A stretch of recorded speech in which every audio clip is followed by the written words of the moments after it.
Get ready, start.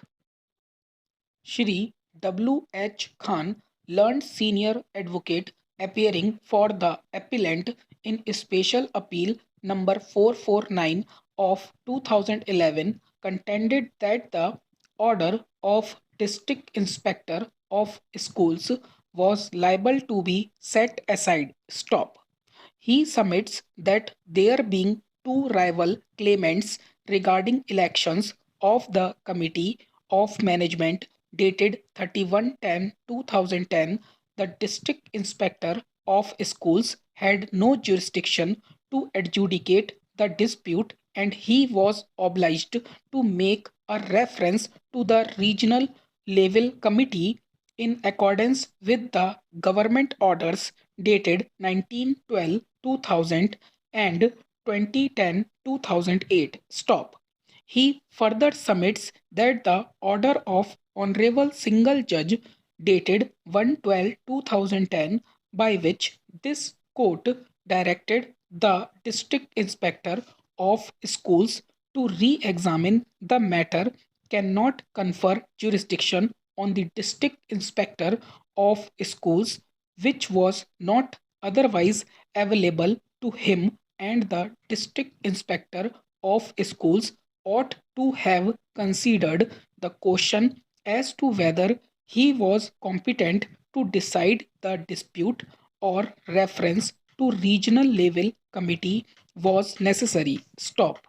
He submits that the order of District Inspector of Schools dated 11/2/2011 deserves to be set aside by Honorable Single Judge, and Honorable Single Judge erred in not setting aside the said order. Stop. Shri Shashi Nandan, assisted by Shri Arun Kumar Singh, appearing for the respondents, submitted that the District Inspector of Schools had full jurisdiction to decide the dispute. Stop. He submits that according to the government order dated 2010-2008, the District Inspector of Schools has been conferred with the jurisdiction to determine the claim of elections of Committee of Management, and the order dated 11/2/2011 was well within his jurisdiction. Stop. He further submits that the writ petitioner did not raise any objection to the jurisdiction of the District Inspector of Schools when the matter was being heard. Stop.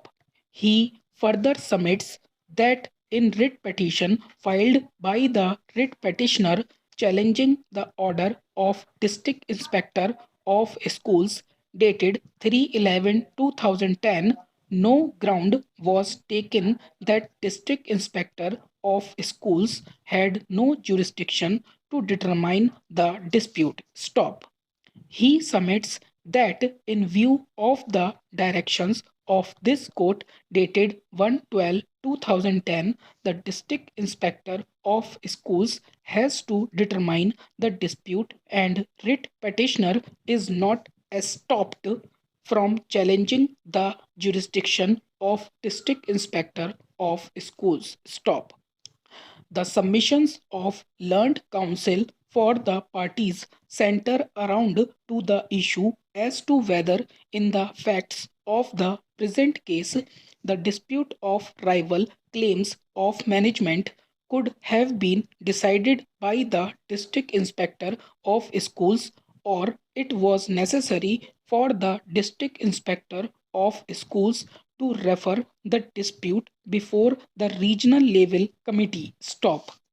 Before we proceed to examine the above issue, it is relevant to note the relevant provisions of the UP Intermediate Education Act 1921 as amended from time to time, as well as the government orders issued by the state government. Stop. The District Inspector of Schools, under the statutory provisions of the UP Intermediate Education Act 1921 and under the UP High School and Intermediate College Act 1971 had to perform various statutory functions in collaboration with the Committee of Management. Stop.